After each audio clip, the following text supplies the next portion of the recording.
Hello guys, welcome to the next video where we discuss Aroden, the god of humanity, also known as the last of the first humans, the living god, and the last Azlanti. He was responsible for so much of modern day Golarion that I felt it was important to start with him out of all the deities. Our last video discussed Earthfall, and since Aroden was alive before the Earthfall, I felt it was a nice compliment to my first video. I just wanted to take a second also to thank everybody who subscribed. In 24 hours, I jumped from 2 subscribers to 150, and that was amazing to see, so thank you so much. On to the story though. Aroden was born in the final days of the Azlanti Empire, although how old he was at the start of the Earthfall is unknown. At the time, he was a master blacksmith and Azlant's top sword maker, as well as a dedicated follower of Akovna and Amaznin, the goddess of battle and magic respectively. His most famous creation before the Earthfall was a jewel-bladed sword known as the Azlanti Diamond that was intended for the new Azlanti Emperor, but when the Emperor failed to choose a successor, Aroden kept the blade for himself. There are rumors that this choice was part of what set the Aboleths on their path to the Earthfall. Now, we're unsure of how Aroden came to be one of the survivors of Earthfall, whether he was just that lucky, or maybe he wasn't even home at the time of the disaster, but we do know in the years after the disaster, he devoted himself to saving the Azlanti survivors, and he led them east to the Empire's colonies in Avestan. Sometime after the rescue of the survivors of Azlant, through unknown means, Aroden became immortal. As far as I can tell, it's never been stated how he became an immortal, and I doubt we ever will get a concrete explanation. I would imagine either some form of artifact was used, or maybe he made a deal with a deity, but again, we can't be sure. Either way, while his immortality kept him alive through the centuries, he was considered the last of the first humans, because after a time, with the other Azlanti intermingling and their blood diluted, he was the last full-blooded Azlanti. Several centuries down the line, a sect of knights by the name of Knights of the Ion Star declared that Aroden was the person to fulfill the Starfall Doctrine, a prophecy that predicted a god would return to lead humanity into a golden age, the so-called Age of Glory. Sometime before -1524 AR, in an unknown year, Aroden gathered an army and led them into the Abyss, a plane in the outer sphere that is ruled by evil, without law. Their purpose there was to trap and kill Ider Ben Gian, a demon lord who had been ravaging Azlanti colonies for 3 centuries. Despite succeeding and destroying this demon lord, Aroden remained in the Great Beyond, building alliances with otherworldly creatures and exploring alien philosophies that expanded his mortal consciousness and perspective in unique and unhuman ways.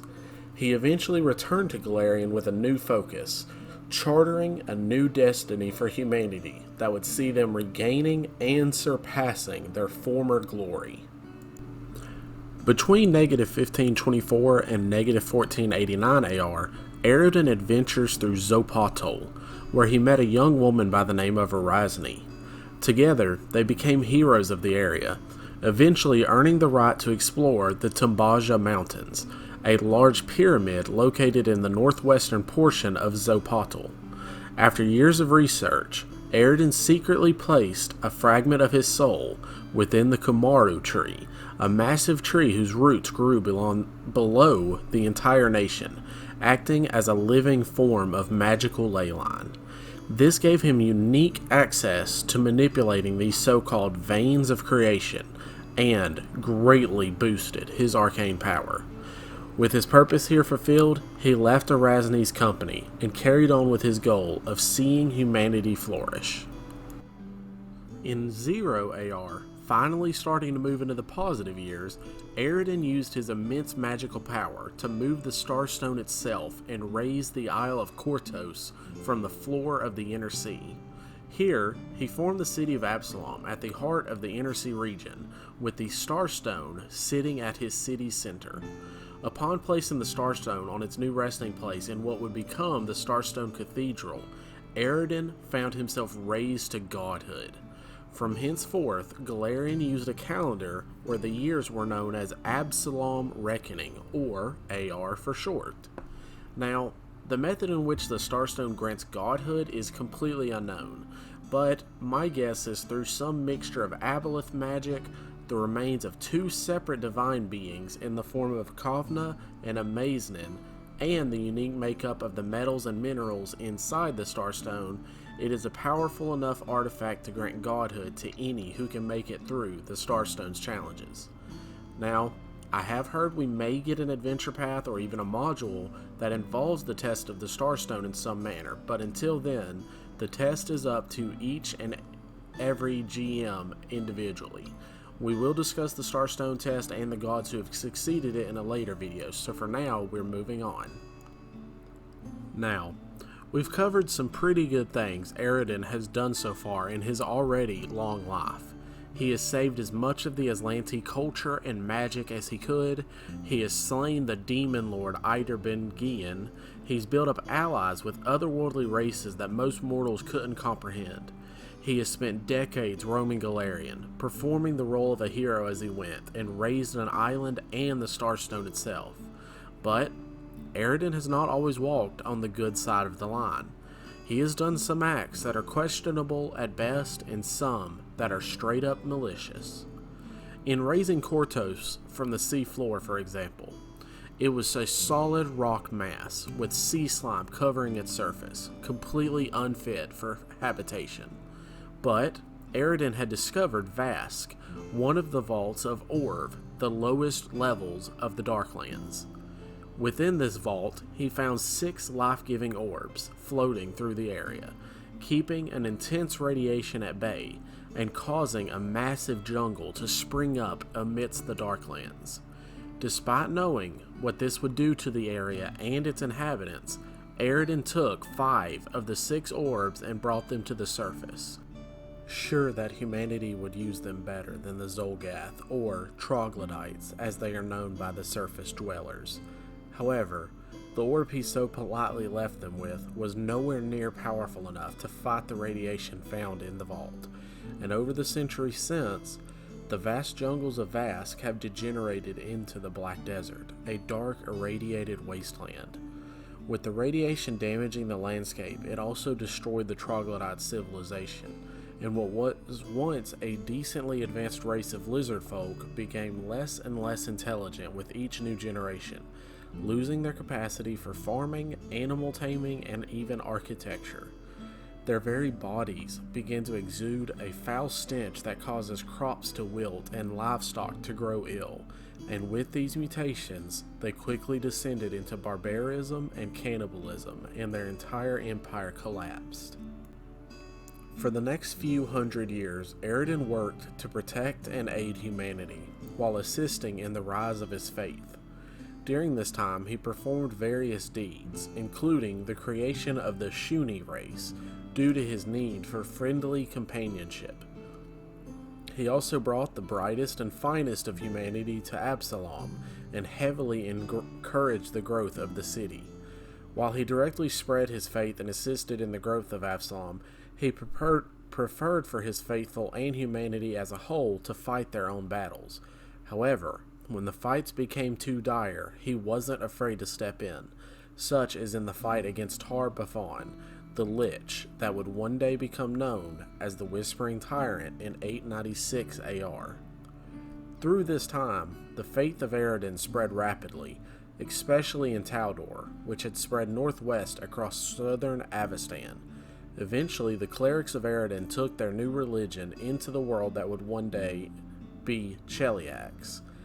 Over time, Cheliax would go on to become the new center of Aroden's religion. As early as the 4th century, records began showing Aroden had increasingly removed himself from the mundane affairs of Golarion. During this time, Aroden had largely shifted his focus to his growing domain on Axis, a massive plane of existence dedicated to law, unmarred by the struggle between good or evil. Imagine New York, or an equally large city, infinitely large and infinitely complex, where instead of different neighborhoods, you would have entire cities sharing the borders of this megacity. Despite space and the laws of physics, all these cities live side by side in a beautiful and complex pattern. Many deities had their own cities within Axis, and Aroden was one such god with one such city. By 1121 AR, on a trip to the plane of Nirvana, he would meet his old friend Arazny, the woman he had adventured with in Sopotl. She had fallen in battle centuries earlier, but he convinced her to become his herald and leave her own heaven to return to Golarion. And for over 2,500 years, she performed her role as his herald, though we don't have a lot of records of what she was up to during this time. We do know she was acquainted with Sun Lord Thalakos, the herald of Sarenrae, and eventually became the patron saint for the Knights of Ozum. In 3818 AR, Tar-Baphon was reborn and began his attack anew, and Arazny was summoned by the Knights of Ozum to assist in battle against the evil Lich.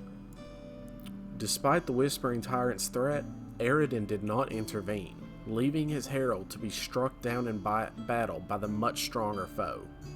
The Whispering Tyrant wasn't content with just killing the herald of his greatest enemy.